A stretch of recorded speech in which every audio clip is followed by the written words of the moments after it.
قرآن جو اس سے نہیں جڑا وہ کسی سے نہیں جڑ سکتا، یاد رکھو، کیونکہ قرآن اللہ تبارک و تعالیٰ کی عظیم ترین نشانی کا نام ہے، روشن دلیل پروردگار عالم کی قرآن پاک ہے۔ جو اس کو نہیں سمجھا انہیں پیروں کو کیا سمجھتا؟ جو اللہ رسول اور کلام الہی کو مضبوطی سے نہیں تھام سکا انہیں ایک پیر کا دامن کیا تھامتا؟ اس واسطے آج کل دیکھنے کو مل رہا کئی لوگ آ رہے ہیں حضرت مرید ہونا چاہ رہے ہیں، ٹھیک ہے دیکھیں گے بعد میں، تو بولے نہیں میں پہلے فلاں کا مرید تھا آپ کا ہو جانا چاہ رہا ہوں۔ بولا بھائی آج فلاں کے تھے میرے پاس آ رہے ہیں، 6 مہینے کے بعد دوسرے کے پاس جا کے بولتے ہیں میں 2 کا تھا اب تیسرے کا ہونا چاہ رہا ہوں، پھر 6 مہینے کے بعد جا کے بولتے 3 کا تھا اب چوتھے کا ہونا چاہتا ہوں۔ تم ہر جائی آدمی معلوم ہے میرے کو ضرورت نہیں ہے تمہاری، سمجھ رہے؟ ایک کا دامن تھامنا جیسے بندہ نواز نے تھام کے بتایا ہے، جیسے بندہ نواز نے تھام کے بتایا ہے کہ سب کچھ ملنے کے بعد بھی اپنے پیر کی چوکھٹ پہ پڑے رہے، پیر کی چوکھٹ پہ قربان کر دی اپنے آپ کو۔ اور سرکار بندہ نواز فرماتے ہیں سب سے بڑا بدبخت وہ ہے جو اپنے پیر کی صحبت میں نہ بیٹھتا ہو۔ بندہ نواز فرماتے ہیں مجھ سے پوچھو سب سے بڑا بدبخت کون؟ پھر خود فرماتے ہیں سب سے بڑا بدبخت وہ ہے روئے زمین پر جو پیر کی صحبت سے محروم رہ جاتا ہو۔ ہاں مضبوطی سے قرآن کو تھامنا ہے، صاحب قرآن کو تھامنا ہے، اور صاحب قرآن تک پہنچنے کا راستہ پیر کا دامن ہے۔ فنا فی الشیخ ہونے کے بعد فنا فی الرسول کے درجے تک بندہ پہنچتا ہے۔ تو سرکار بندہ نواز رحمت اللہ علیہ کی تعلیمات بڑی عجیب و غریب ہے، کوئی نکتہ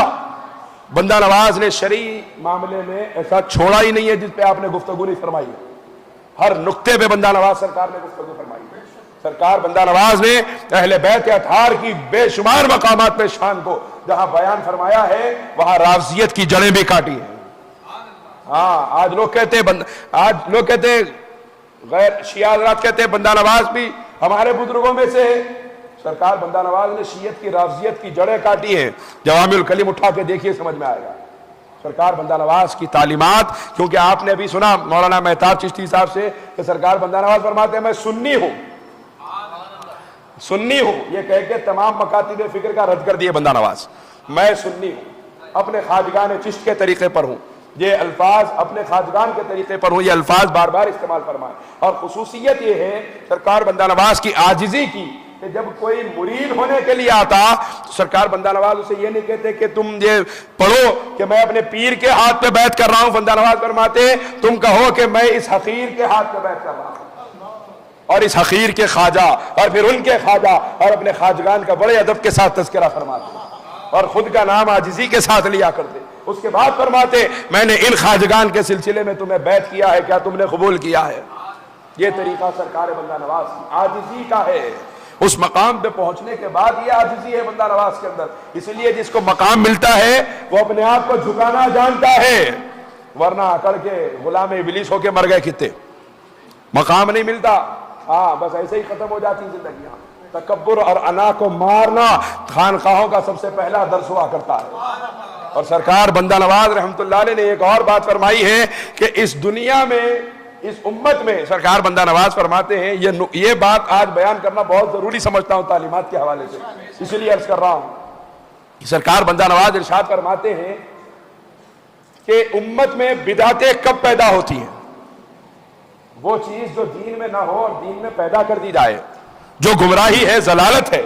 یہ بدعتیں امت میں کب پیدا ہوتی ہیں؟ یہ جوامع الکلم میں بھی موجود ہے، اس کو شیخ عبدالحق محدث دہلوی رحمۃ اللہ علیہ نے اخبار الاخیار میں بھی نقل فرمایا ہے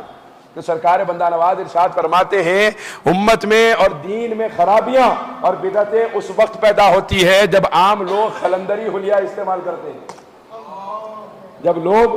خلندری حلیہ استعمال کرتے ہیں، خلندری صورت اختیار کرتے ہیں، بڑے بڑے بال ہو گئے، بڑے بڑے شملے بن کے بیٹھے ہوئے، لوگ سمجھ رہے ارے بہت بڑے اللہ والے، اللہ مل گیا ان کو، رات میں دیکھے تو مارتے بیٹھے ہوئے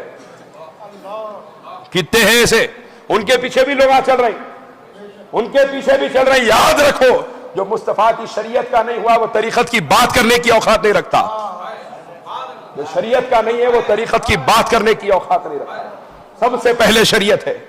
سب سے پہلے شریعت ہے۔ اور سرکار بندہ نواز فرماتے ہیں یہ جو قلندری صورت ہے نا یہ بدعتوں کی ایجاد ہے، یہ جو صورت بنا کے لوگ پھرتے ہیں، جو حقیقت میں قلندر ہے وہ اور ہیں۔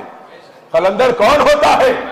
لال شہباز قلندر سے پوچھو وہ علی شاہ قلندر سے پوچھو قلندر کون ہوتا ہے، وہ جواب دیں گے قلندر کس کا ہوتا ہے، کون ہوتا ہے، وہ جواب دیں گے حیدری یم قلندرم مستم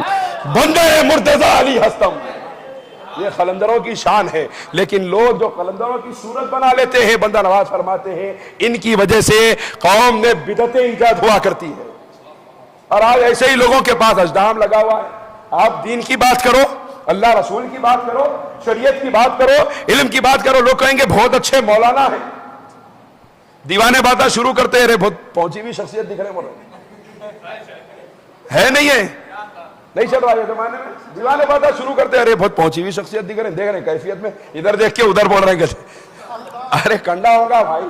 ادھر دیکھ کے ادھر بول رہے ہیں، ارے دیکھیں ادھر دیوار کو دیکھ کے بول رہے ہیں کون دکھ رہے ہیں کہ دیوار میں، کہتے کون دکھتا دیوار میں، کون دکھتا، اس کو جہاں جس کو دکھنا ہے کائنات کے ہر ذرے میں وہ نہیں دکھتا، فَأَيْنَمَا تُوَلُّوا فَثَمَّ وَجْهُ اللَّهِ، جہاں چہرہ پھیرے وہاں انہیں نظر آتا، دوسرا کوئی نہیں دکھتا، پھر ادھر نہیں دکھ رہا ادھر دکھ رہا، کہتے ہر جگہ انہیں دکھتا جس کو دکھنا۔ تو آج یہ تو مزاج بنا لیا گیا ہے، قلندری صورت بنا کے لوگوں کو برباد کیا جا رہا ہے، اور وہ امت جس کا ایمان بنانے کے لیے آمنہ کے لال نے طائف کے بازار میں 3 میل تک پتھر برداشت کیے ہیں، اس امت کا کوئی ایمان برباد کرے، اس کی موت ایمان پہ نہیں ہو سکتی، اس کی موت ایمان پہ نہیں ہو سکتی۔ آمنہ کے لال نے پوری رات قدوم پاک میں ورم لاتے ہوئے اس امت کے لیے جو قربانیاں دی، صحابہ کی گردنیں جس امت کے ایمان کے لیے کٹی، مصطفیٰ کے لال نے کربلا کے میدان میں اپنا سر جس امت کے لیے نیزے پر چڑھا دیا، اس امت کا ایمان کوئی برباد کرے، خدا کی قسم انہیں ایمان پہ نہیں مر سکتا۔